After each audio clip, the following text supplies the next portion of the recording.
Good morning. Welcome to our PL Power Hour. We'll give everybody a moment to get in, and then we will go ahead and get started.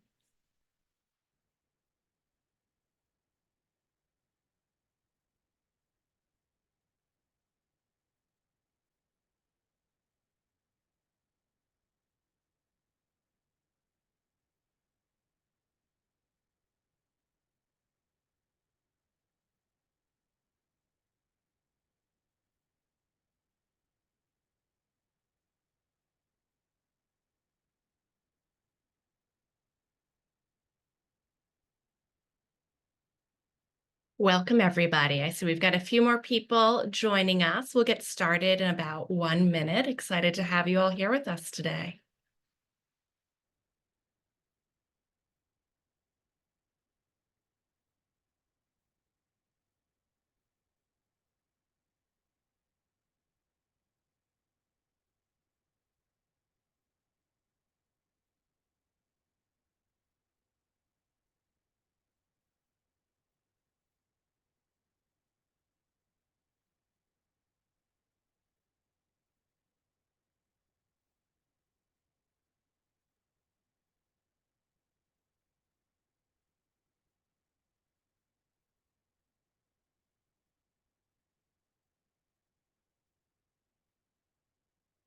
All right, it is just about a minute past the hour. We're going to go ahead and get started. I know we'll have some people join us, but thank you so much for joining us for this month's Professional Learning Power Hour, all about innovation and sustainability. Before we get started, just want to let you all know a couple of things. Please feel free to use the chat or the Q&A to have ask any questions or share any comments throughout this. There will be a couple of times throughout this webinar where we'll be asking you all to share some of your thoughts, but certainly also welcome any questions that you have. We have time set aside at the end for questions, but you are welcome to ask them at any point, and we will answer them as we are able to. So for those of you that might be new to our PL Power Hours, welcome. We do them on the third Thursday of every month. And I always want to start by sharing Rivet Education's vision. So our vision for K-12 education is that every educator receives the best resources and support available to provide all students with the educational opportunities they want and deserve. And the way that we contribute to this vision is by defining high quality professional learning and also creating tools and services that support state and local education agencies in putting that vision into practice. So excited to have you all here today. I'm Jennifer Wells. I'm the Director of Product here at Rivet. And I want to share a couple of other things about us as we get started in our webinar. One thing is that we define high quality professional learning using latest research in professional learning, and we captured it here in this framework that you see. And you see that our framework has three main components. The base of the pyramid, you see the overarching characteristics of high quality professional learning. These are consistent across all types of curriculum-based professional learning. And then you see in the middle of the pyramid, we specifically mention the types of curriculum-based professional learning. These are necessary to support the effective use of high-quality instructional materials. So this includes adoption, launch, ongoing for teachers, and system design and leadership support. And then at the very top of the pyramid, you see that we have the structures that can be leveraged to provide educators with the professional learning that they want and need.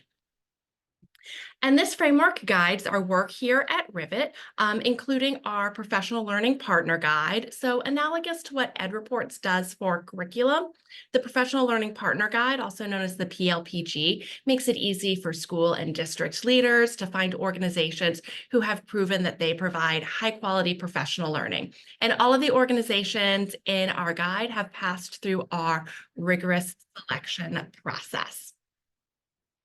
So now that you know a little bit more about Rivet and what we do, I want us to go ahead and get into our PL Power Hour today. If this is your first time with us, welcome. If you have been with us throughout this series, welcome back. This is the final in our series that's been focused on navigating the instructional materials journey. So we've used the previous 4 PL Power Hours, and then as well as today, to dive into the 5 phases of navigating the instructional materials journey. One of our big goals for this series, and really for all of the work that we're doing to support teachers and leaders with understanding how to navigate this journey, is to really illustrate that this is a journey that takes time and it requires intentional and consistent professional learning. And so why does this understanding this journey really matter? It's because we know that our students deserve the highest quality instruction every day to equip them for success beyond their K-12 experience. And to make that happen, they deserve high quality instructional materials. So I actually want to start us out today by taking a look at what happens when students have instructional materials that are high quality and why it is so important that we stick with this journey. So I have for you all a video clip of instructional materials in action. So I'm going to go ahead and play it. And as it's playing, I want you to think about what stands out to you. And also, what are you noticing? What are you wondering? And then I'll ask us to share our thoughts in the chat. I'm going to go ahead and start playing this, just to note that the sound doesn't start until a few moments into the video.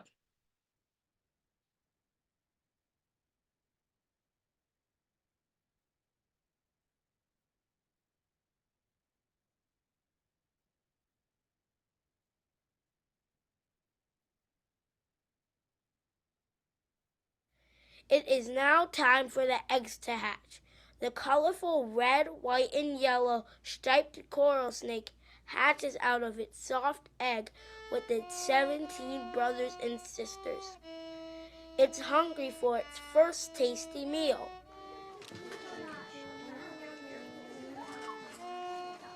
Once we knew we were creating narrative nonfiction ebooks, it was time for students to start crafting their stories. A lot of our high-quality writing targets were things that were already familiar to students. We've been working on them all year, like using transition words or what we call power words. If we're creating a list of synonyms, what do I mean by that? Synonyms are something that means the same thing. Okay, so something that means the same thing.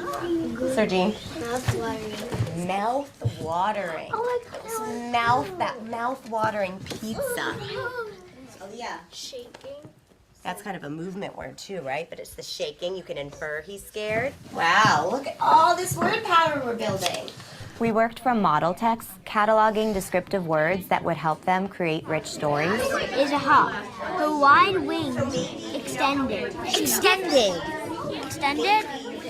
EX. Other targets were unique to writing narrative nonfiction, like including facts from all the scientific categories they researched, or discovering narrative techniques that the authors of our model text used to make their stories exciting. And that's our learning target. I can include a satisfying ending to my narrative nonfiction story. What I want us to do is look at our mentor text, Bullfrog at Magnolia Circle. And we're going to look at the beginning and ending. What is the similarity? The white wooden house is mentioned 2 times at the beginning and the ending. This type of ending is called a circular ending. Okay, so we know that in our ending, we want to end with the same setting. I created a series of organizers to help students outline and draft their stories. When I started working on my story, I used this planning page. On our planning page, we had to do our ideas in where, the start, events, problem, danger, what happens, and the ending. For the events, I wrote, she crawls in the grass searching for a shrew. Each section of their story organizers had a different color and reminders of our learning targets. This one's events. This one was habitat. This one was solution. This one was the ending.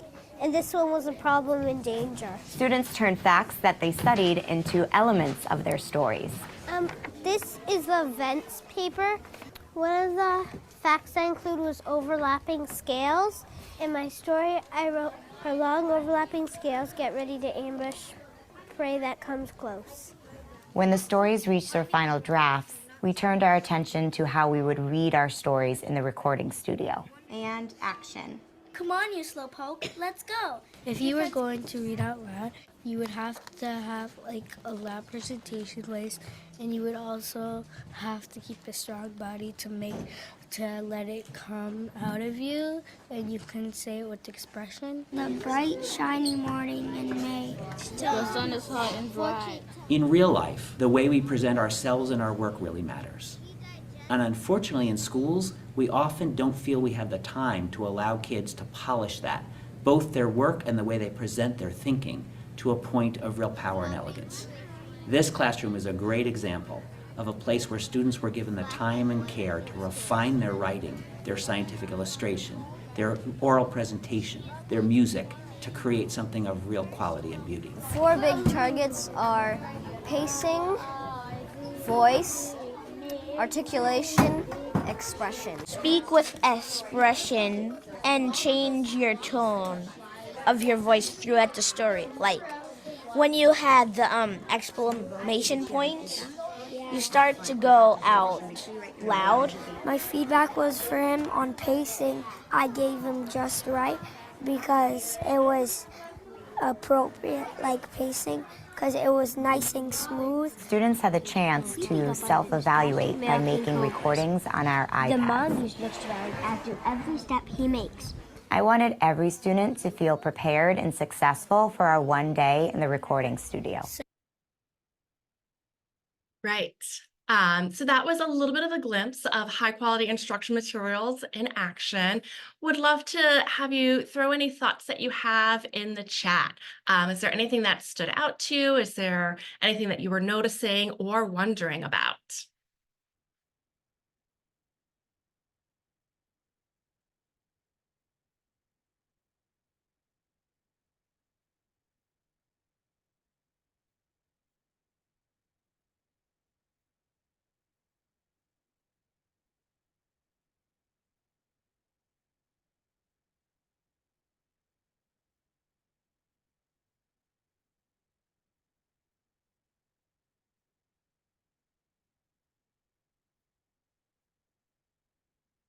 I assume you all are typing at the moment, so I'll give everybody a little bit of pause time to throw any thoughts into the chat.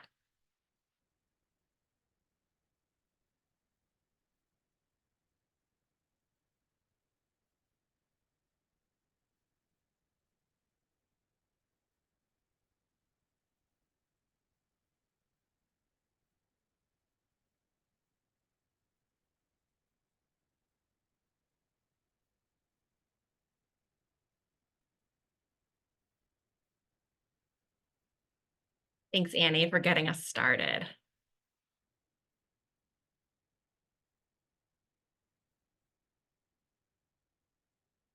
So Annie's mentioning that reinforces that teachers need the right PL to facilitate the lessons and materials the way that this teacher did. Absolutely. Like this is very masterful implementation of these materials. And we know from being part of this implementation journey that that happens when it is the materials plus intentional professional learning that is grounded in the materials.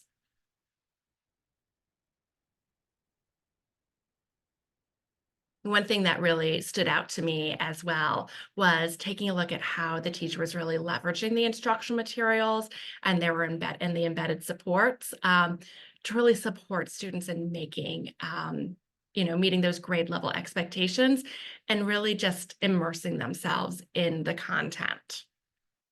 You could see the excitement on their faces. That was definitely something that I noticed.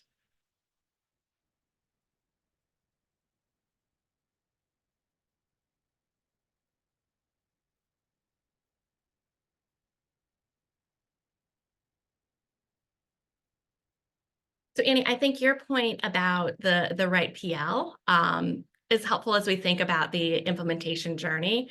Robin, you're making a great point. Students know the expectations, so there's that evidence of the integrity of the curriculum and the protocols. This is not something that seems like brand new to them, but that they're very much used to being in this content and interacting with it in such a meaningful way, and that excitement that they had around that. So how do we actually get here? How do we get to what we saw happening in this classroom? That's what we have been, it is playing again. Let me see if I can, there we go. It is really all about this implementation journey. And so for those of you that have been with us, last month we were all about talking about consistent implementation in this journey. And that usually begins in, maybe the second half of year 2 and into year 3.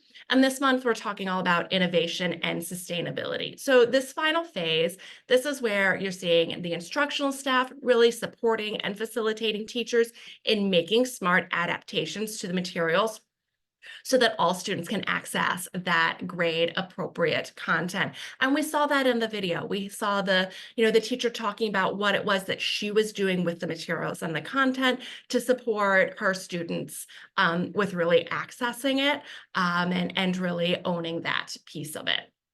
So excited to talk with you this final phase today. We've got 3 main objectives for our time today. I want to take a little bit of time to just deepen our understanding a little bit of this journey since we've been processing through this over the past few months.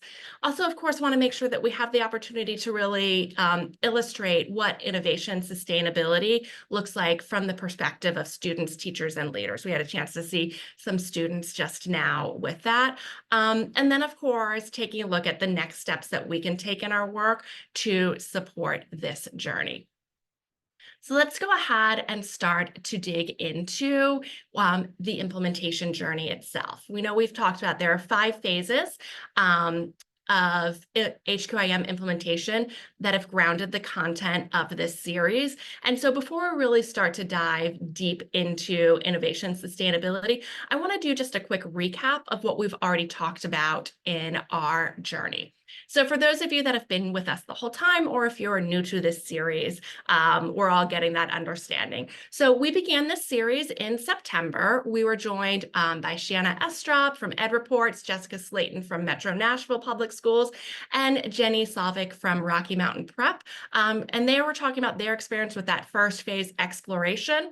And in that webinar, we really focused on 4 key points. It's all about starting with a vision, making sure that those that are responsible for using the materials are at the selection table, providing the adoption committee with the professional learning tools that they need, and of course, don't rush. This is a process that takes time.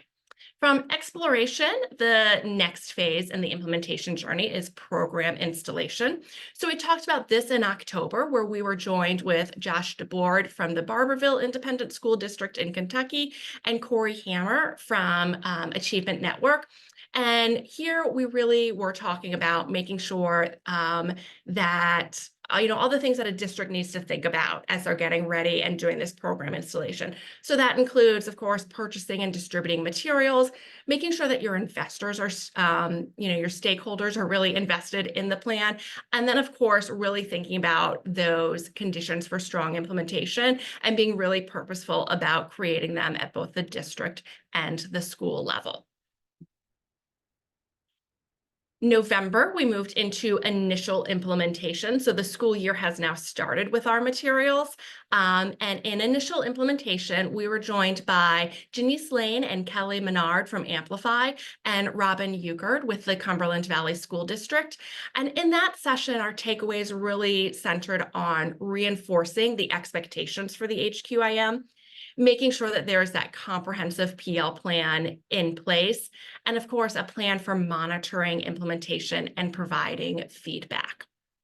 We took a break in December, and last month we focused on our 4th phase in this journey, consistent implementation. And here we were joined by Leslie Stenger with the Lawrence Hall of Science and Cheryl Beyer from the Kansas City, Kansas Public Schools, where we really talked about that this phase is all about how the ownership of the professional learning begins to shift. We're starting to see evidence of growth in instruction and student outcomes. And of course, we're differentiating the professional learning. But of course, through all these phases, professional learning is very much at the heart of it, along with the instructional materials. And so now we are at our final phase, innovation and sustainability. And so here we're really taking a look at what happens when we've been using the materials for multiple years. Teachers, students, leaders have very much had a lot of time to get embedded in them.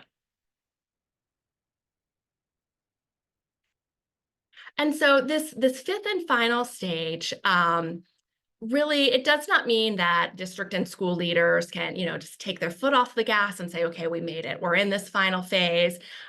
There's been so much work that has been done to get to this phase as we've been exploring throughout this series in order for it to be successful. And when you get to this phase, I really want to make sure today we're thinking about, two non-negotiable actions we want to make sure that school and district leaders are remembering. Sharing the leadership of routines and processing for supporting implementation, and of course, continuing to monitor implementation data to build off of gains, proactively address areas where maybe you're not quite meeting the mark. And so today we're going to take a closer look at each of these actions, and we have some video clips to share with you and some learnings from two leaders who have been an integral part of implementing bridges in their district. So let's take a look at how we can make sure that we're staying in innovation and sustainability, a little bit about what it looks like at that district and leader level.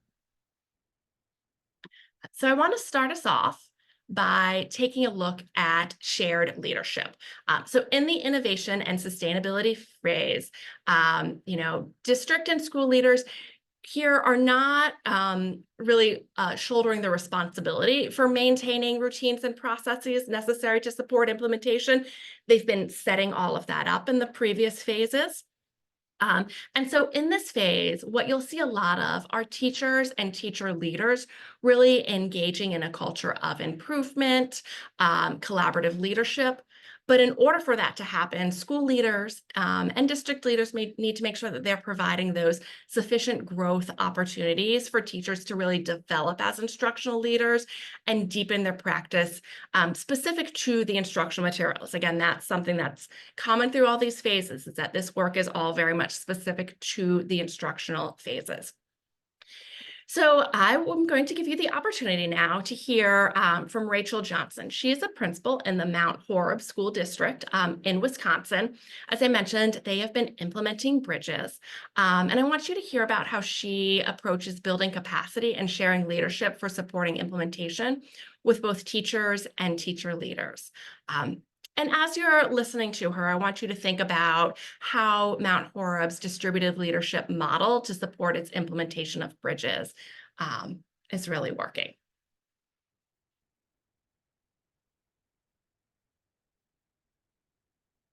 We love to grow our own, even in the leadership realm. Our Dean of Students moved to a different role mid-year last year. We had an aspiring administrator who has now stepped in that role. She'll be going on maternity leave. We have another aspiring administrator. We love to grow our own in that capacity. One of the things I think is beneficial is our committee work as well. So we have our building leadership team. Our building leadership team runs our CTMs, our collaborative team meetings weekly. But then on top of that, we have our building goals, and our goals have committees that are associated with them. Our building leaders are not the ones who run those meetings. We have team leaders or teacher leaders I have worked with, and they've stepped up. So, but then someone like our Julie, who is our math coach, runs our math committee. She has built some amazing capacity and done some work with our committee, which is a combination of K through 2 staff.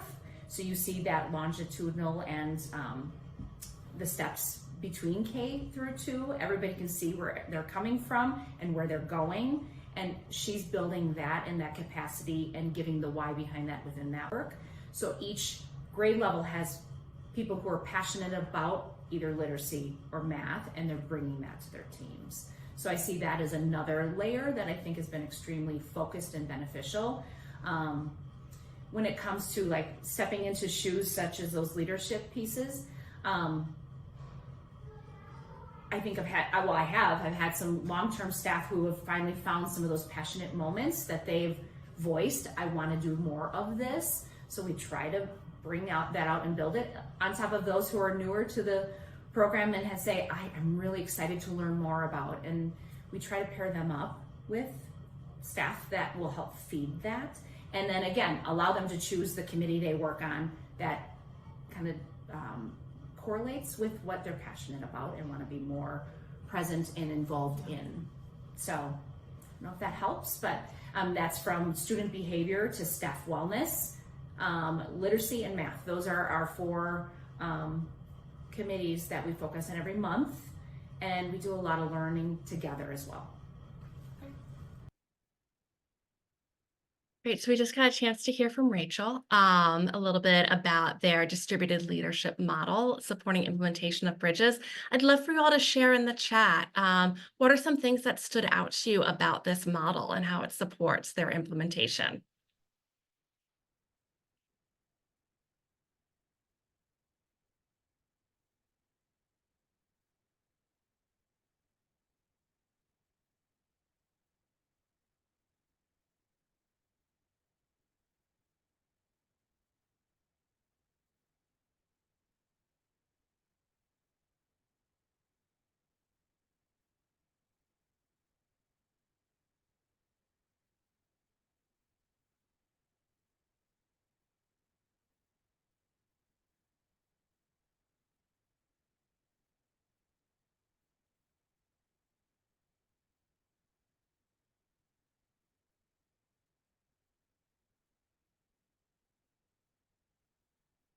Do a little bit more wait time.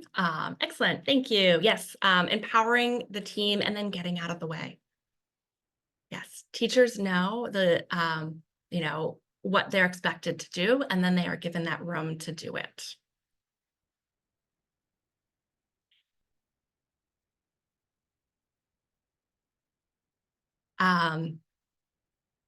That's a great point, Litzy. That strong implementation, it often requires too much time and effort for one person to do on their own. Absolutely. And so how are they leveraging educators' strength and giving them those strategic leadership opportunities? And it's working. Like you can, she's talking about, she's got new teachers and veteran teachers who are both like, oh, I'm having these great moments with this, and I want to share that. I think the other thing that stood out to me is that there's still some focus. Like, yes, there is committee work, and this is giving a chance to really leverage teacher leaders, but there's focus in that committee work. She mentioned that there are 4 committees. They've got ELA, they've got math, they've got 2 others. And so they're still maintaining that focus piece on the instructional materials.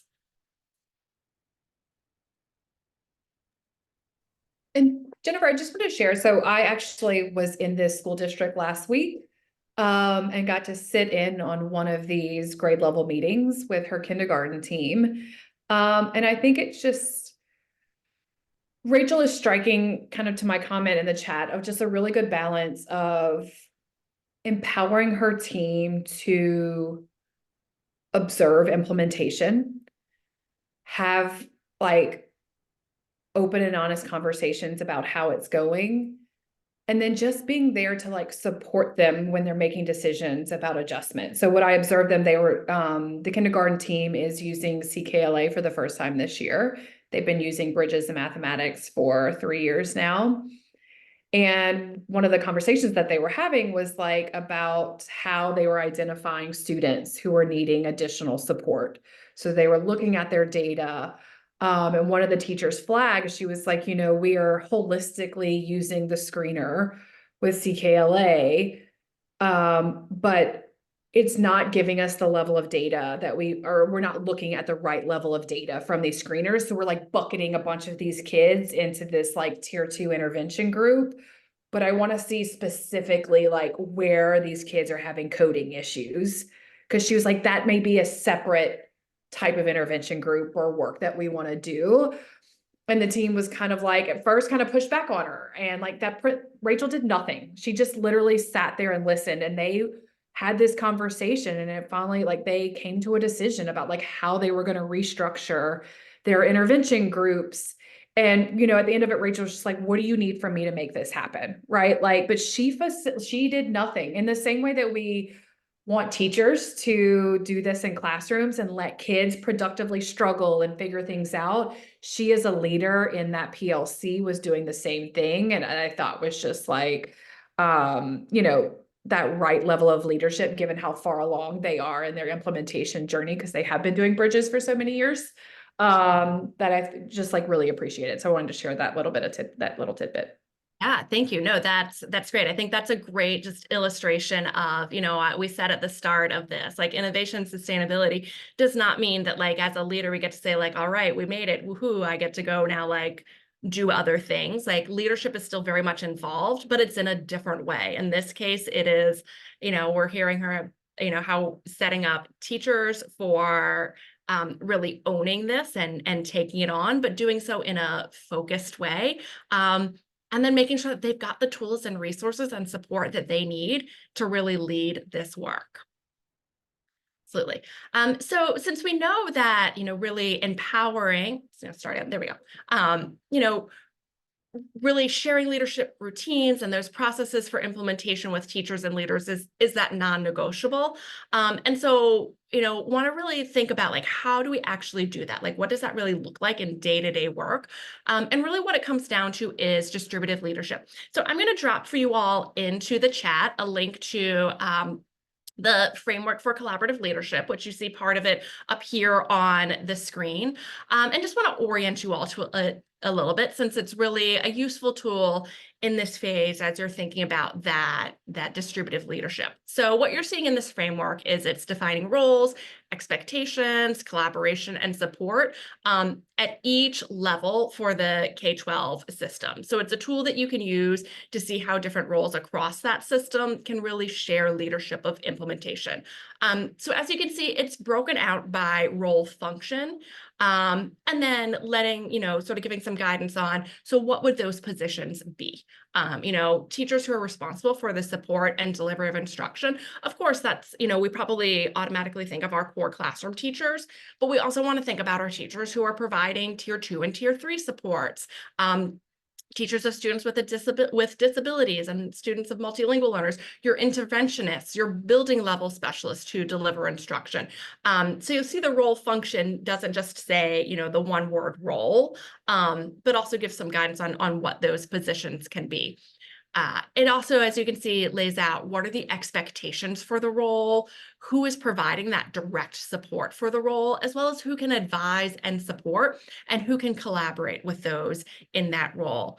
And then, of course, because we know that professional learning is integral to all of this, also really making sure that there's that, what is the professional learning for those in the role that they should have access to, and those essential resources.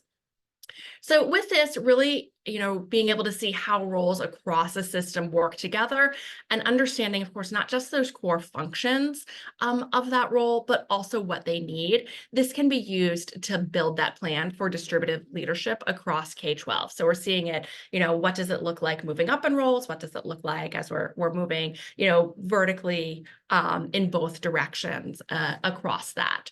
So definitely encourage you all to take a look at this and think about how can you use it to think about how you are either supporting distributive leadership or how can you make sure that that's really being intentional in your district, for those of you that are the district leaders.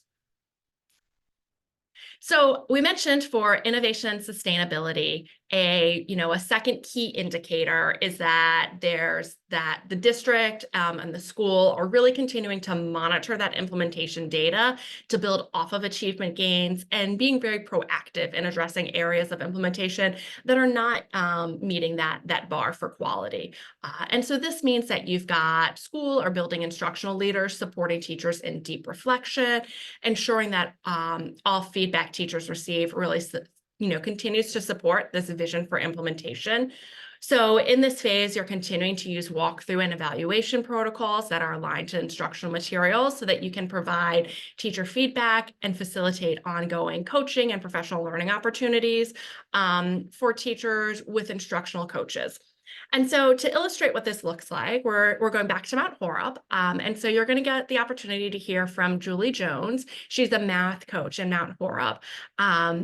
And I want you to hear about how she's providing observation and coaching support to teachers in Bridges with mathematics, regardless of if they're new to the profession, or if they're veterans of the district or veterans of teaching. And so as we're listening to her, I want you to think about how you see her approach to coaching really allow them to monitor the implementation of Bridges.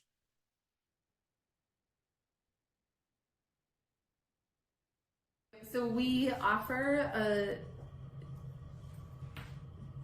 optional but required, because I think they were paid for it, time during the summer where all of our new teachers, so whether they were brand new to teaching, fresh, out of their teaching program in college, or new to us in our district, so they're coming to us with some experience but new to us, we offered a new teacher training where we gave them, it was like a couple hours, kind of a getting started training. Here's how we do Bridges in Mount Horeb, here are some of the resources, just kind of some getting started sort of thing.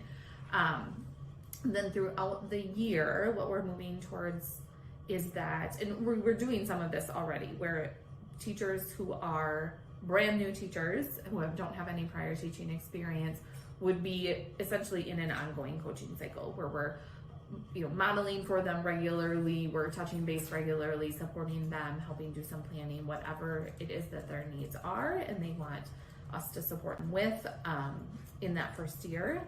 Teachers who are new to the district but are coming with prior experience, again, some ongoing coaching cycles, but not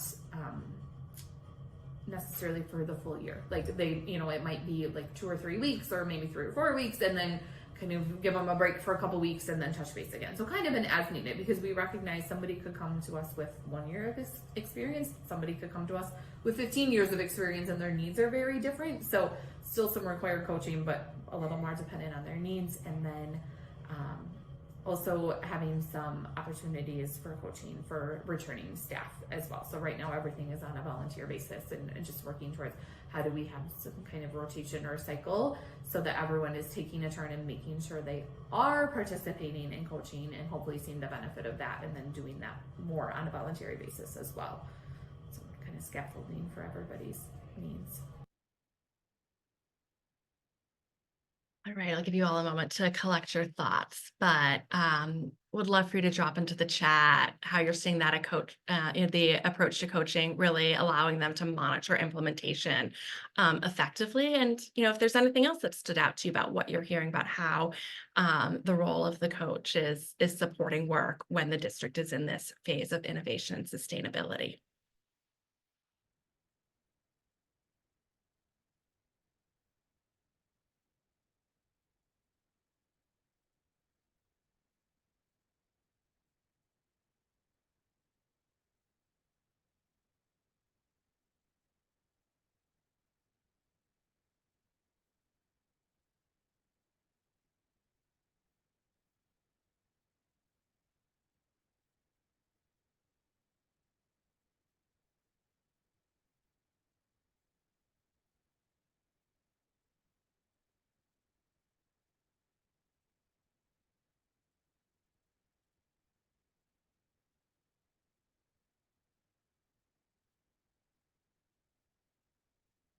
Y'all, another moment. Yes, Kristen, they've got a plan for new teachers, critical. And same thing stood out to me. You're saying this is how we teach math in our district. I think it's just the fact that she said this is Bridges in Mount Horeb. Make sure everybody is starting off on the right foot. I love it too.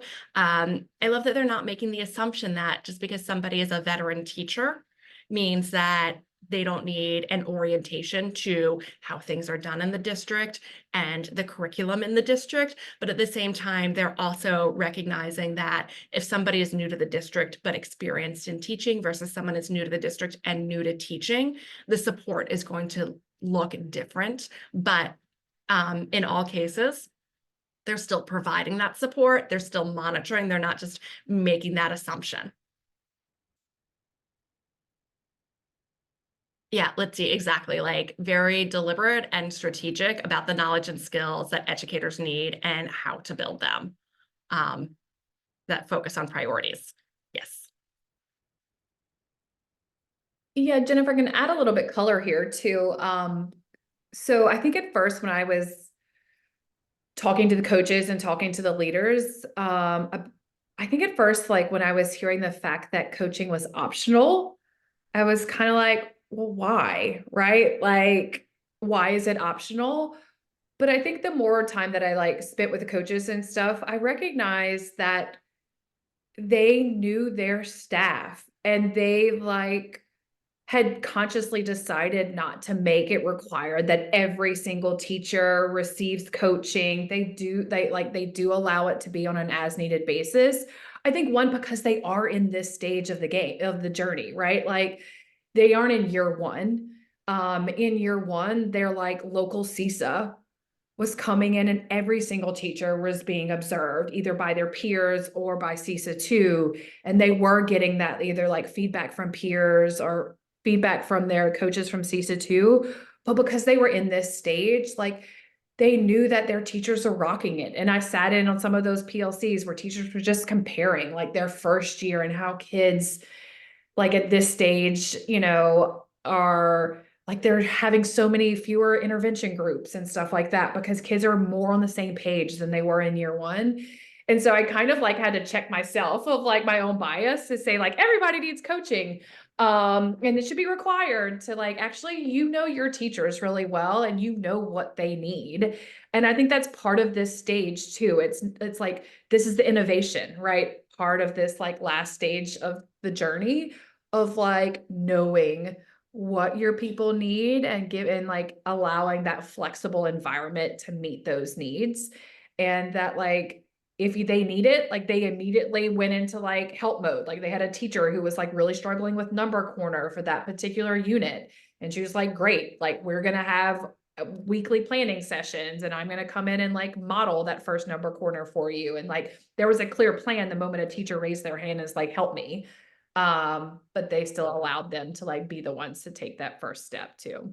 Yeah, I think Annie, as you talk, like there are just two things that, you mentioned that are, I think, so crucial to the innovation and sustainability phrase that I want to stamp. Like one, Mount Horeb is saying we don't require everybody to do coaching, but we do it on an as needed basis. And I think that second part of that sentence is so crucial. Like as a district, as a school, they're still monitoring implementation so that they're recognizing when someone needs it, they're there, they're ready for that. And then the second thing, at this phase, like as we've mentioned, like it's the teachers who are really owning the implementation and owning that innovation. And so they still have PLCs. The PLCs look a little bit different than they did when they were first implementing Bridges because it was all about like, let's learn this material together. But teachers, even though they've been using these materials now for multiple years and know them well, still have that time to meet and collaborate. And that's where so much of that innovation happens. Yeah, Kristen, you're making a great point. Like when teachers feel supported, culture, like the culture of the school really shifts. And so like exactly like knowing that the observation is there for support and not evaluation. And we've talked about that in the early phases that like you need to observe to provide that support and that feedback and not have it be evaluative. And that continues through this phase. And that's how that district is, they are owning implementation in a different way, but they're still owning it because that observation is still very much a part of it. Yeah, and Julie definitely touched on this point of like, in the beginning, teachers, like the veteran teachers in particular, are a little like bristly about this. They were like, why are you coming into my classroom? But coaching had never been a practice for Mount Horeb in the past. And just like kind of seeing like that evolution over the last couple of years of those teachers who are very resistant to this because they did feel like it was going to be a gotcha. Julie's like, I'm younger than them, right? And so like one, it was like, what can you tell me that I don't know coming out of like 25 years of teaching? But once she was able to build that rapport and she would have that first coaching session where they would sit down and they would break down that particular lesson and like anticipate where kids were going to struggle. The teachers were just like, oh, wait, this is helpful, right? Like I can learn something here and so learn something from you. But at first there was that like, oh, they assumed it was going to be more of an evaluative type thing. And it took time for her to like break down those walls and build that rapport. Yeah. I think, I know some of us may have questions, so certainly want to make sure that I leave some time for that. But Annie, again, like I just want to stamp the point that you made, because I think it's so crucial to this. Like you said, it takes time for the teachers to get comfortable with this change in what coaching is and what it means to have someone in my classroom. And I think that's, one of the themes that we've been talking throughout this series, and that we really want to make sure that you all everybody understands, like, this is a journey that takes time. It takes time for, the full journey. It takes time to get to innovation sustainability. Mount Horeb did not get there, in year 1 or in year 2. Really, it's, starts in, earliest would be year 3. So the implementation of the whole takes time. And then also, like, the practices within each phase and getting comfortable take time as well. I welcome any questions that you all might have about this phase in particular, or any of the phases that we've talked about in this implementation journey. Always happy to answer them if you've got them now. And certainly, of course, if you are the type of person where, later today you're walking the dog and the question comes to mind, it's like, always happy to hear your questions about this. So don't be shy about reaching out.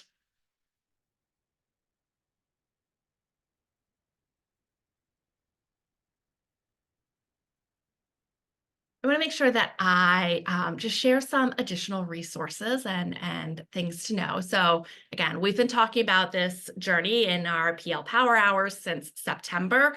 And so just want to let you know that the blog posts that we've been writing about this, as well as our PL Power Hours, we've put them all in one spot for you all on our site. So I just dropped that link for you all in the chat.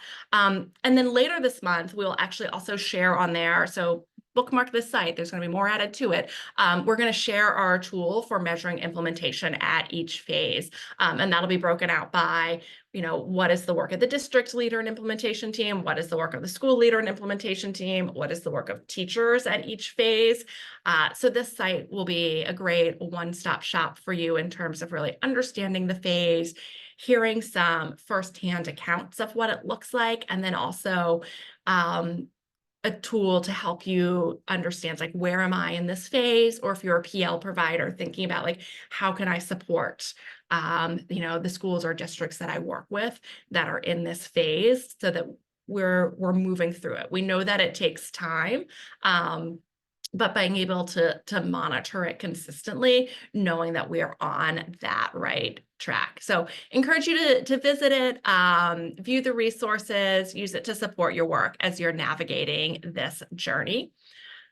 And then while our series focused on the 5 phases, this is our last one, we will continue to, of course, use our PL Power Hours to present tools, research practices, resources related to curriculum-based professional learning. So just want to let you know, we saw throughout this series how crucial professional learning was, and really leveraging external providers with that deep experience in the instructional materials. That was key for moving our participants through the implementation journey. And you heard Annie mention, like, Mount Horeb now is doing this work on their own because they're in innovation and sustainability. That's expected. But they worked with CISA, an external learning provider, to help get them there. And so we know that external learning providers are such a crucial part of this. So our March Power Hour, we'll have a chance to really dive into how to select and contract with a professional learning provider so that you can get the services that you need to improve teacher practices, student outcomes, leadership and teacher support that you need to move through these phases. And then in April, we'll actually have members of the Mount Horeb team who will be able to join us live. So continuing this theme of the implementation journey, April, we'll have a chance to really talk more with the Mount Horeb team and really learn about their journey as a whole. How did they start? Where are they now? What changed throughout that process, to really give you all a sense of, here's what it looks like start to finish now that we've had a chance to take a look at each phase. So encourage you to please register for them. Hope to see you all there. And then another resource that I want to make sure that I share with you all, and I will drop this into the chat as well. So we have a PL diagnostic here at Rivet that we would love for you all to share with school leaders, district leaders, if you are someone who is working with them consistently. But this diagnostic will really, the idea, it's quick. It will only take a few minutes to complete. So also encourage you all to take it if you're supporting implementation of instructional materials, but really give you a chance to get a pulse on the reality of the state of professional learning in your district. And so now that we know about the stages of implementation, this is really an opportunity for you to measure where you are with PL. And certainly if as you are taking it and sharing it and you're realizing, oh gosh, like I now have a better sense of what it is that I need, come join us in March so that you can learn more about how to find a professional learning provider who can help you meet those needs. So take the diagnostic, share the diagnostic. Happy to help you all share that if you would like. Don't hesitate to reach out to us. You're always welcome to, of course, reach out to me, any member of the team. And of course, any inquiries can also go to info@riveteducation.org. I promise that is an inbox that we check on a regular basis. It does not just go into a void. So you're welcome to reach out to us with questions that you have about the implementation journey, questions that you have about support that you need or would like to provide for this journey. And really thinking about instructional materials and being really intentional about that professional learning. Thank you all so much for joining today, whether this was your first session with us or if you've been through us throughout this implementation journey. It's been so much fun to hear from a variety of leaders and PL providers, having them share their experience. So thank you to all of you that have been a part of that. And I look forward to seeing you all in March and in our PL Power Hours to come. Have a great rest of your day.